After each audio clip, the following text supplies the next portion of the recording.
Good morning. For our thought for the week this week, we're continuing our marriage and family plumb lines.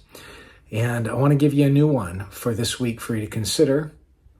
Make sure you go back, catch the previous videos, and share some of these videos with people so that we can add to our thought for the week audience.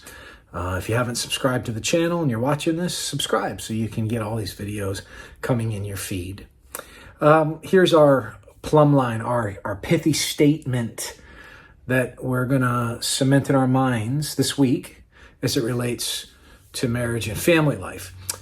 Here it is. You ready? Create a culture of affirmation. Create a culture of affirmation. The world is a cold place. The home needs to be a warm place. The world is a disaffirming place. The home needs to be an affirming place. The world's a discouraging place. The home needs to be an encouraging place. So I want you to think what it means for you in your families to create a culture of affirmation. Mark Twain famously said, I can live 2 months on a good compliment. Now, he had a pithy way himself of saying things and humor. But the point is, a compliment goes a long way. We actually have even like neuroscience, biology that teach us that our brains respond independent of all the spiritual dynamics and our soulish dynamics. Just think for a second about our own biochemistry. Our brains actually respond to words, positive words, in particular ways. So sometimes we can sort of think about the power of positive thinking and think that somehow just by the power of positive thinking you can create your own reality. I'm not suggesting you can do that at all.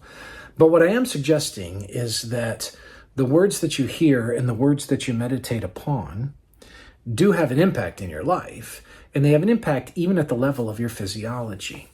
In a book that was written by Andrew Newberg and Mark Waldman, they wrote a book together called Words Can Change Your Brain. I want to give you a couple quotes from the book. First, a single word has the power to influence the expression of genes that regulate physical and emotional stress. So words that come to you can impact your physical and emotional stress and thresholds.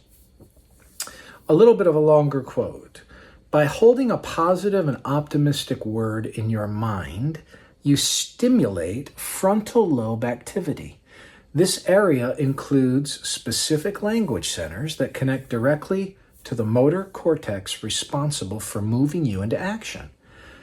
And as our research has shown, the longer you concentrate on positive words, the more you begin to affect other areas of the brain. So what this tells us is that God made our bodies such that positive words, encouragement, affirmation, edification, building up one another with how we speak, that those words actually work in our brain in particular ways, and our biology is ready-made in that sense to receive the positivity and move in action as we are affirmed. So that doesn't mean that we're never admonishing people. It doesn't mean that we're all sort of trying to Stuart Smalley, I'm good enough, I'm smart enough, doggone it, people like me, the old Saturday Night Live skit. But it does mean that the exhortations to encourage one another and the exhortations to build one another up, like, for example, 1 Thessalonians 5:11 that reads, therefore encourage one another and build one another up, just as you are doing, actually means something. And in that context, he's just finished talking about the coming of Christ through the end of chapter 4 and the beginning of chapter 5, and he's wanting them to use theology as a tool to speak to each other words of encouragement at the anticipation of Jesus returning. So theology, daily encouragement, good relationships in our family, speaking truth over one another to build each other up. we have to work to create a culture of affirmation. So just think about this in your families. Think about words like, well done, well done. When you say to somebody, you did a great job. When you say to somebody, I'm proud of who you are. I look forward to the person you're becoming. I believe in you. You can do this. You can do this. The Lord is with you. I'm with you. I'm here for you. I see great things in you. I know you have it in you to do better and to improve. Now, you can take a negative tact if you want to. You can speak negatively towards somebody. Boy, you really blew it. I'm really disappointed. Yeah, that's kind of how it goes with you. And what's going to happen is your negative words are going to seed something in their minds. In fact, if you're listening to this or watching this, you probably can remember a lot of negative words that you had spoken to you over your life. But positive words have a power. Listen to Proverbs 16:23 and 24. The heart of the wise makes his speech judicious and adds persuasiveness to his lips. Gracious words are like a honeycomb, sweetness to the soul and health to the body. Did you know you can eat like the actual honeycomb itself?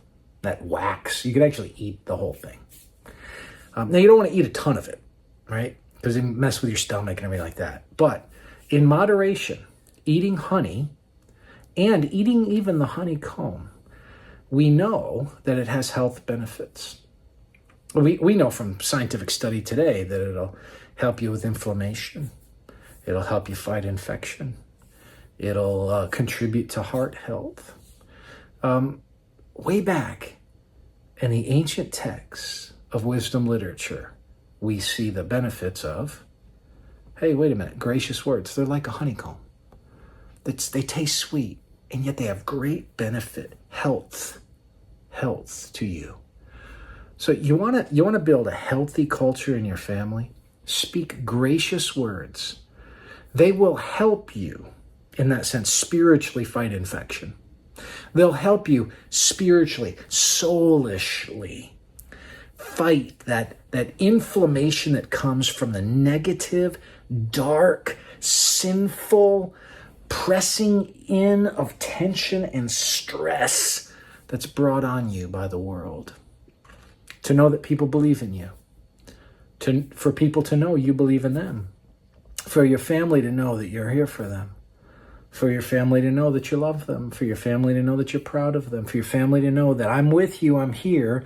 For your family to know that I'm available to help you. Right? These are positive things and important things. And you can create a culture where that's the norm. You know how many families that's not the norm in?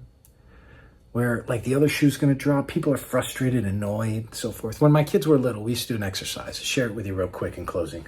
We used to do an exercise where sometimes at night, not every night, but sometimes occasionally as a special thing, we would go around and we would have our children grab hands with each other or with us, and we would model it before them and with each other as a husband and wife, spouse, and we would grab hands and we would look them in the eye. And we would say, here's what I love about you. And then we would tell a couple of things that we loved about them. And then we would have them do that to each other. That mutual affirmation, creating a culture in your home where the sweetness of judicious, wise speech is fueling the soul. Creating a culture of affirmation is something that will make for a great marriage and family life. May the Lord bless you and may He encourage you with this week. Take care. Thanks for watching today's video. If you enjoyed it, click like, subscribe to our channel, or leave us a comment. We'd love to hear from you. Most importantly, if it ministered to you or you know someone it could minister to, share it with them and spread the word about these thoughts for the week. Thanks for joining us.